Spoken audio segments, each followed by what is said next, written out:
राधे राधे दोस्तों। तो चलिए आज के एपिसोड की शुरुआत करते हैं। वीडियो पसंद आए तो इसे लाइक शेयर जरूर कीजिएगा। जहां शो की शुरुआत होती है, श्री कृष्ण द्रुपद से पूछते हैं, तो क्या बताइए, द्रौपदी का विवाह कलिंग राज से करना अनुचित नहीं है? आपने एक पिता के भांति नहीं अपितु एक राजा के भांति फैसला लिया है।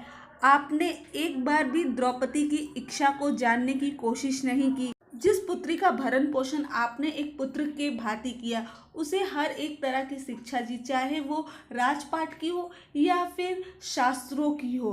आप उसके साथ ऐसा कैसे कर सकते हैं? वो एक राज्य चलाने के लिए खुद ही सक्षम है। तभी ध्रुपद कहते हैं, मैं क्या करता केशव, मैं बहुत ज़्यादा परेशान हो गया था। जिस अर्जुन को मैंने अपनी पुत्री के लिए वर के रूप में चुना था, वो तो उस लाक्षागृह में ही समाप्त हो गया, उसकी मृत्यु हो गई। लेकिन अब मैं ऐसा बिल्कुल भी नहीं करूँगा। मैं अपनी पुत्री के लिए स्वयंवर रखूँगा। लेकिन मेरी पुत्री के स्वयंवर में सम्मिलित कौन होगा? कोई भी राजा मेरी पुत्री के विवाह में सम्मिलित ही नहीं होना चाहता है। तभी श्री कृष्ण सुझाव देते हैं कि आप इस स्वयंवर को एक चुनौती बना दीजिए, और चुनौती बनते ही सभी योद्धा अपने सामर्थ्य का प्रदर्शन करने के लिए जरूर आएंगे। और इससे अच्छा विकल्प क्या हो सकता है कि आपकी पुत्री स्वयंवर के लिए श्रेष्ठ योद्धाओं में से किसी एक का चयन करना हो। तभी महाराज ध्रुपद इस बात का ऐलान करते हैं कि वो अपनी पुत्री द्रौपदी का स्वयंवर कराएंगे, और उस स्वयंवर के लिए एक कड़ी चुनौती होगी। इससे दाऊ बहुत ज़्यादा प्रसन्न होते हैं और वो कान्हा से कहते हैं, आखिरकार तुमने द्रौपदी का स्वयंवर करा ही दिया। वैसे जब धर्म चक्र की स्थापना करनी है तो उसमें ये द्रौपदी क्या बहुत महत्वपूर्ण भूमिका निभाएंगी। ये वही दिव्य स्त्री है जिसके कारण मुझे अपना सारथी मिलेगा। वहीं बरसाना में राधा बहुत ज़्यादा परेशान होती हैं।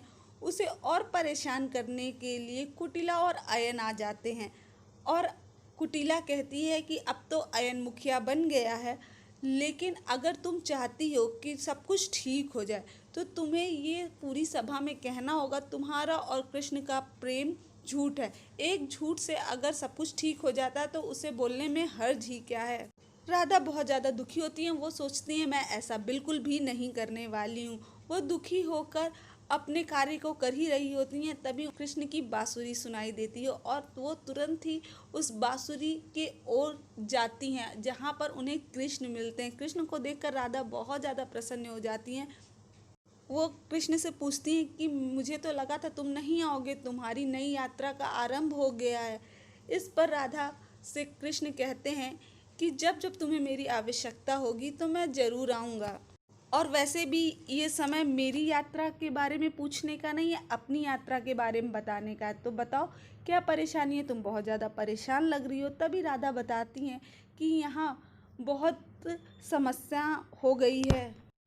हर एक गोपी जो तुमसे इतना प्रेम करती थी वो बहुत ज़्यादा डरी हुई सहमी हुई सी रहती है। ये लोग चाहते हैं कि मैं इन लोगों से कह दूं कि मेरा तुम्हारा प्रेम झूठ है।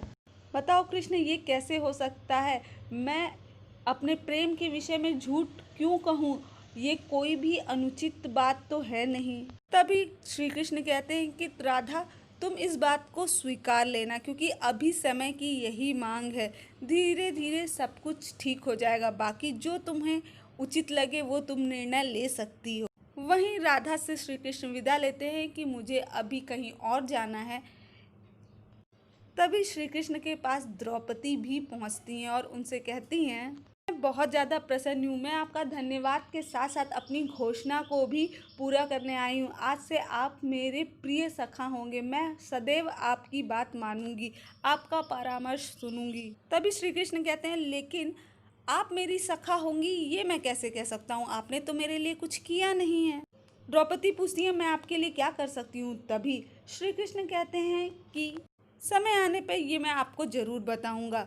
इधर दाऊ पूछते हैं, कान्हा, आखिरकार कौरव और पांडव कैसे एक छत के नीचे आएंगे, जबकि दुर्योधन ने तो यहाँ आने के लिए मना कर दिया है। इस पर श्री कृष्ण कहते हैं कि वहाँ पर हस्तिनापुर में एक ऐसा व्यक्ति है जो बहुत ही धूर्त है। वो किसी न किसी परपंच को करके जरूर दुर्योधन को यहाँ लेकर आएगा। उसके जीवन का एक ही मकसद है, भीष्म का पतन।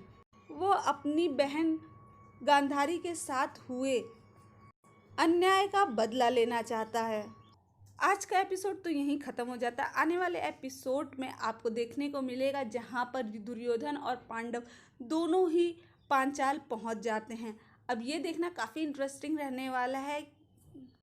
आप कितना ज़्यादा एक्साइटेड हो कमेंट बॉक्स में ज़रूर मेंशन कीजिएगा। मिलते हैं आपसे अगली वीडियो में। थैंक